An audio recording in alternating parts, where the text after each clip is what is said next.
Hello YouTube and welcome back to the channel. This is Miguel with season 2 of how to combine the DC deck building sets.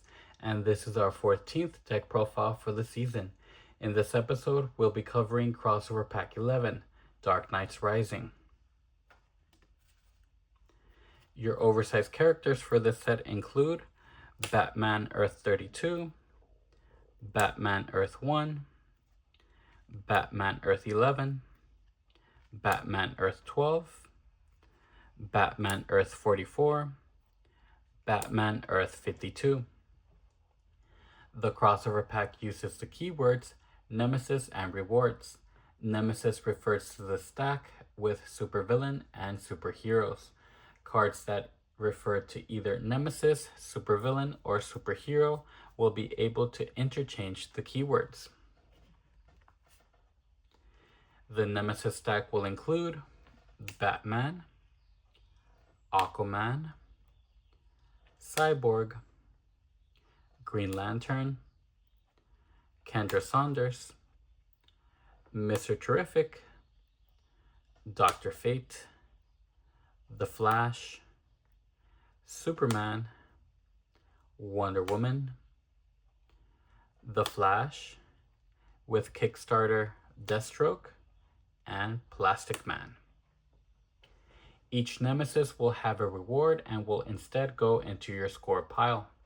When you defeat a Nemesis, resolve the reward effect first, then place it sideways into your score pile, which is above your deck. This crossover pack uses the Batman Who Laughs tile, the weakness and breakthrough stack from the Dark Knights Metal base set. The tile reads, each time you gain a supervillain with cost 13 or less, rescue a captured character and gain 2 weakness cards. If at any time there are no captured characters, the top card of the character stack becomes captured. The weakness card states, play weakness cards before playing other cards or ending your turn. If you control 2 weakness cards, put one into your score pile and return the other to its stack. One of your characters becomes captured and your turn ends. The breakthrough card state, +2 power, you may return this card to its stack. If you do, destroy a weakness or vulnerability you control. Breakthrough cards have no card type and no VP value. Another keyword for this set is metal. Metal is a subtype that can be identified by the foil treatment on certain cards. Just like Unity, metal is considered a subtype. For the theme of the main deck, we're going to continue to focus on the Dark Knights, Metal, and Death Metal storylines. For availability, we're pulling from the original set through Arkham Asylum, Rivals 1 through 5, Crisis 1 through 5, Crossover Pack 1 through 11, and Crossover Crisis 1. For consistency, the main deck will be at 130 cards with 30 heroes, villains, equipment, and superpowers, with 10 locations. And now the deck profile. At cost 2, we have doubles of Aquaman and triples of Catwoman. Aquaman is a low-cost boost to +3 power if your deck is focused on only a few card types or subtypes. Catwoman is a low-cost +2 power that can be picked up early when you cannot afford to buy a breakthrough. She can also be played to activate Dark Knight's secondary effect of putting a card you buy or gain this turn into your hand. At cost 3, we have a single copy of Robin with doubles of Dr. Fate and Steel. Robin provides draw support and hand filtering in villain and or metal builds to discard unwanted cards. Dr. Fate supports generically with power, lineup cycling, and possible draw, making him a strong buy in almost any deck. Steel works best in equipment and or metal-focused strategies, increasing in power while also drawing a card to extend your plays. At cost 4, we have single copies of Green Arrow, The Signal, with doubles of Swamp Thing, Hal Jordan, The Flash, and Kendra Saunders. Green Arrow provides draw support and deck filtering in equipment and or metal builds to discard unwanted cards from the top of your deck. The Signal supports superpower builds by allowing you to recover a superpower if you have a weakness card in play. Swamp Thing works in location-heavy strategies by providing large power boosts. Hal Jordan is a great card throughout the game because it can gain a card with cost 4 or lower without using the power generated for the turn, letting you buy other cards. In weakness-heavy decks, he can gain any card from the lineup instead. The Flash provides both draw and defense support by filtering through card draws and discarding unwanted cards when you avoid an attack. Kendra Saunders supports villain and or metal builds with additional +1 power generation.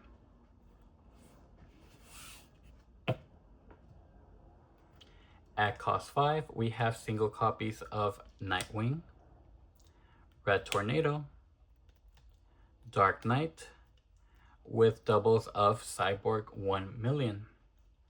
Nightwing provides recovery support in hero and or metal builds, allowing you to recover cards with cost 3 or less. Red Tornado scouts the top 3 cards of your deck and discards any undesirable cards you don't want to draw into to maximize your next draw when defending. Dark Knight is a great card throughout the game because he can gain equipment without using the power generated for the turn, letting you buy other cards. He can also be played with Catwoman to activate his secondary effect of putting a card you buy or gain this turn into your hand. Cyborg 1,000,000 supports equipment, superpower, and or metal builds with additional +2 power generation.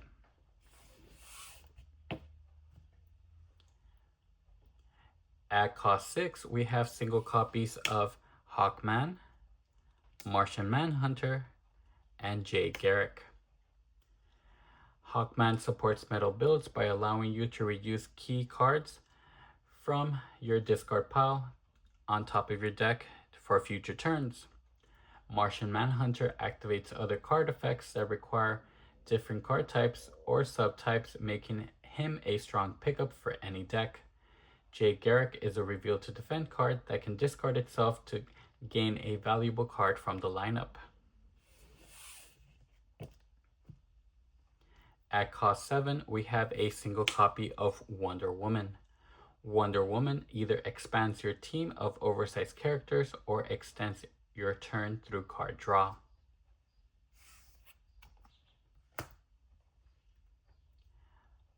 At cost 8, we have a single copy of Man of Steel. Man of Steel can help you catch up or take the lead because he can recover every single superpower from your discard pile in heavy superpower builds.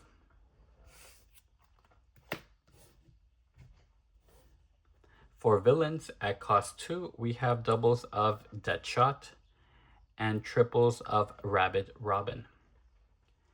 Deadshot can disrupt opponents throughout the game, becoming more effective as their decks improve and they become more likely to discard useful cards from the top of their deck.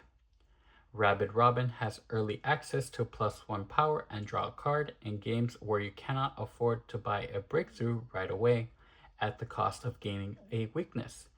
He can be used as a controlled way to activate cards that require a weakness card in play. At cost 3, we have single copies of Killer Croc and the Riddler, with doubles of Jervis Tetch and Black Manta. Killer Croc is a great defense card because he has the option to destroy a punch card when defending to filter your deck quickly in the early game.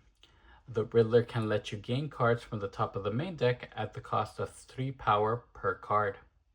Jervis Tetch provides deck consistency by destroying or discarding unwanted cards from the top of your deck to improve your draws. Black Manta supports equipment builds by thinning out your deck. At cost 4, we have single copies of Harley Quinn, Mr. Freeze, with doubles of Deathstroke, Lady Blackhawk, Ra's al Ghul, and Killer Frost. Harley Quinn supports equipment builds by allowing you to recover an equipment if you have a weakness card in play. Mr. Freeze slows down other players' turns by removing one of their characters for the turn with his attack. Lady Deathstroke. Deathstroke is a reliable defense card that can also remove weaknesses or other unwanted cards.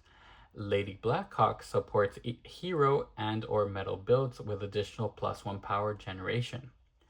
Ra's al Ghul is a standard attack card that can clog a foe's discard pile with weakness cards. Killer Frost is an effective answer to locations and can draw a card if her attack fails to affect any opponents.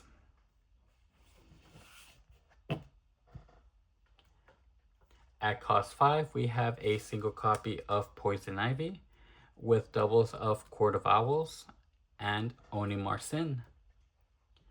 Poison Ivy gives the controller access to other characters in play, especially in superpower and or metal builds. Court of Owls have the standard effect of +1 power and draw a card, and targets the large number of metal cards in this deck with their attack.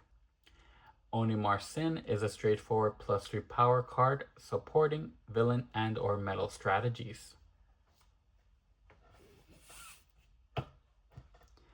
At cost 6, we have single copies of the Joker, Black Adam, and Starro. The Joker can thin out your hand while pressuring opponents in the mid to late game by discarding the top card to stop future plays with his attack. Black Adam is a great defense card because he can draw a card and counter the player that attacked him by giving them a weakness. Starro attacks players with large character teams and keeps weakness cards in their hands. At cost 7, we have a single copy of Carter Hall. Carter Hall gives every foe a weakness directly into their hand, making him extremely dangerous if you cannot defend his attack.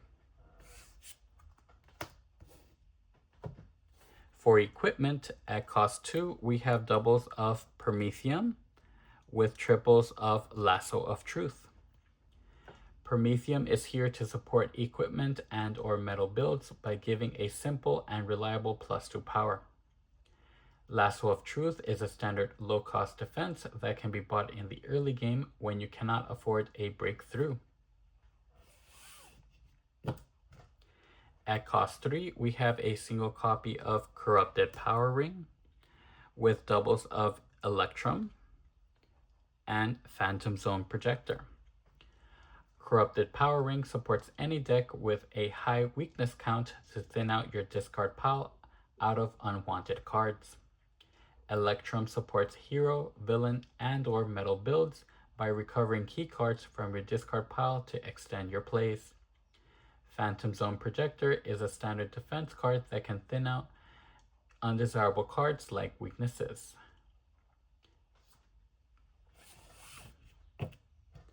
At cost 4, we have single copies of Calling Card and Helmet of Fate with doubles of the Cape and Cowl,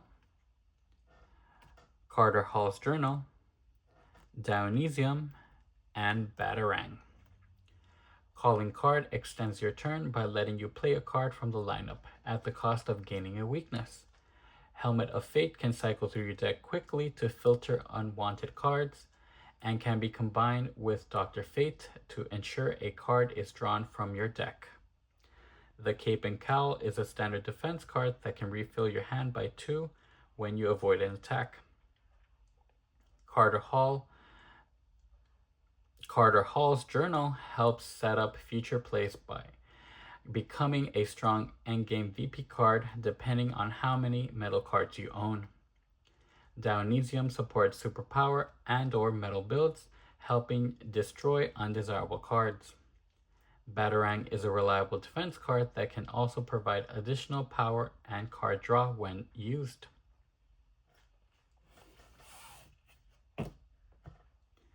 At cost 5, we have single copies of Nth Metal Armor, Promethium Sword, Bat Cycle, and doubles of Batmanium. Nth Metal Armor supports heavy metal builds by allowing you to recover another metal card or provide additional draw support when defending. Promethium Sword can thin out your play zone out of undesirable cards with its attack. Bat Cycle rewards weakness-focused strategies by turning weaknesses into access to additional cards from the lineup while also removing those cards from circulation. Batmanium rewards decks that collect high VP cards. It can even reveal another copy of itself since Batmanium is worth 4 VP. At cost 6, we have a single copy of Alfred Protocol. Alfred Protocol is a standard destroy card that can thin out your deck out of undesirable cards to not draw into them throughout the game. At cost 7, we have a single copy of Mind Control Hat. Mind Control Hat has the standard draw 2 cards plus attack that can discard a random card from each foe. It can also be combined with Jervis Tetch in order to play all heroes and villains from the lineup. At cost 8, we have a single copy of Black Lantern Power Ring. Black Lantern Power Ring can help recycle cards from the destroyed pile by distributing them to players who can make the best use of them. This makes it valuable in team games where players can coordinate their resources. At cost 9, we have a single copy of Cloak of Erasure. Cloak of Erasure combines solid power generation with optional card draw while also serving as a reusable ongoing defense, allowing it to provide value throughout the game. At cost 10, we have a single copy of Element X. Element X is a strong endgame VP card if you can keep weaknesses out of your deck while also providing +5 power.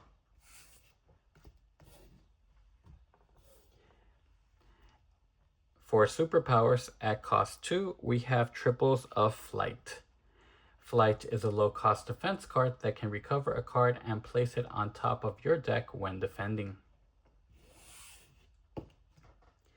At cost 3, we have single copies of Speed Force Bats and Summon Dead Waters with doubles of Power of the Green, Telepathy, and Speed Force.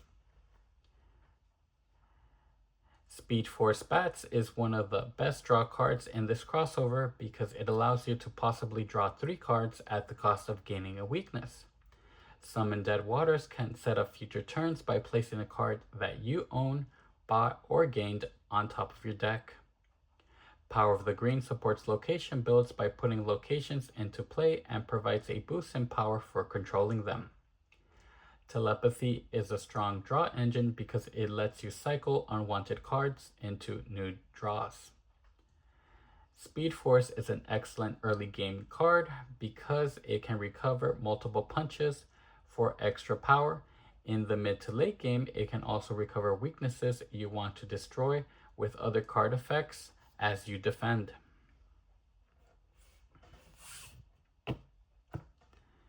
At cost 4, we have a single copy of Devastating Strength with doubles of Bulletproof, Energy Absorption, X-Ray Vision, and Construct Jet.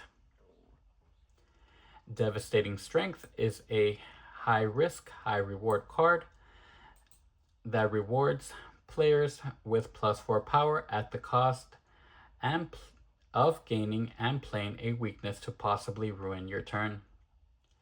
Bulletproof is a standard defense card that can refill your hand by 1 and give you the option to destroy a card in your discard pile.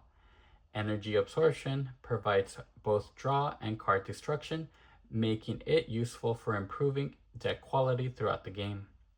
X-Ray Vision extends your turn by playing the top card of the main deck with a chance of gaining an ongoing card. Construct Jet refreshes the lineup, helping to cycle out undesirable cards.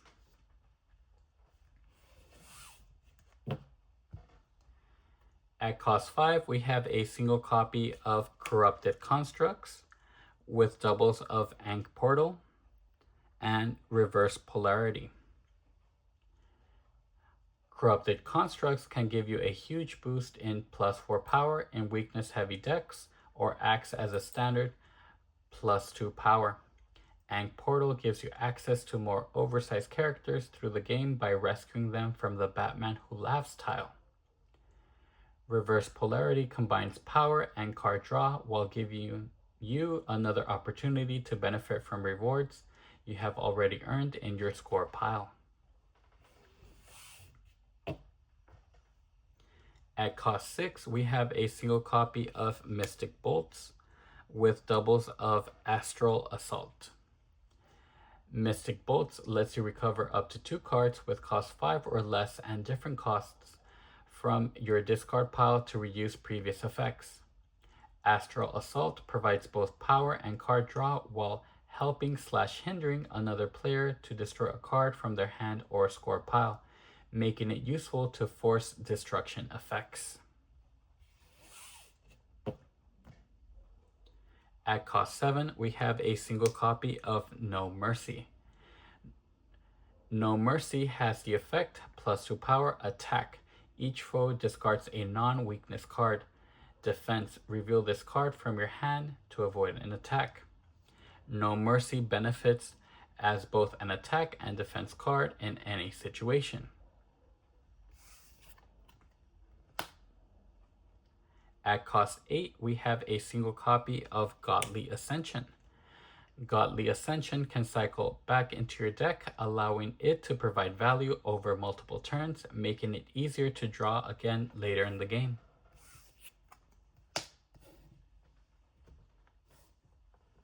For locations, at cost 4, we have House of Mystery and The Rot.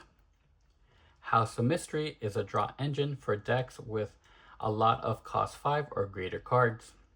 The Rot is a draw engine for weakness cards as a way to make them useful for the turn, but be careful when drawing multiple weaknesses.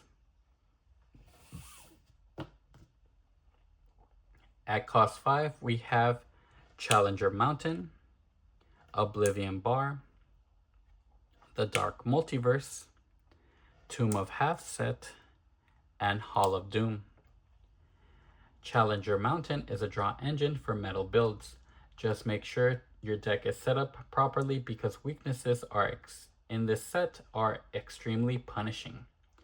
The Dark Multiverse is a recovery engine as long as you have a starter or weakness in your discard pile. Recover punches for extra power or weaknesses you plan to destroy later.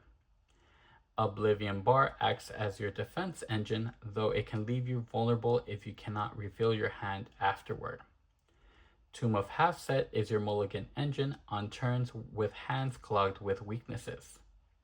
Hall of Doom rewards villain-focused strategies by allowing you to quickly recycle villains from your score pile, making it easier to replay key cards and maintain momentum throughout the game. At cost 6, we have a Monument Point. Monument Point is a draw engine for punch cards if you still have them in your deck. At cost 7, we have Forge of Worlds and Crypt of Heroes. Forge of Worlds provides a reliable +2 power if you consistently rescue characters from the Batman Who Laughs. Crypt of Heroes provides access to cards in the destroyed pile, allowing you to recover useful cards for yourself, support a teammate, or in other games contribute towards defeating a crisis. Its flexibility makes it valuable in a variety of situations. In closing, that's one way to combine the DC deck building sets. Remember, there's no single correct way to build your main deck. These videos are here to inspire ideas and start conversations. What would you change? Do you want an absolute universe-based set? Let me know down in the comments. Don't forget to like, subscribe, share, all the YouTube things. I'll see you on the next one.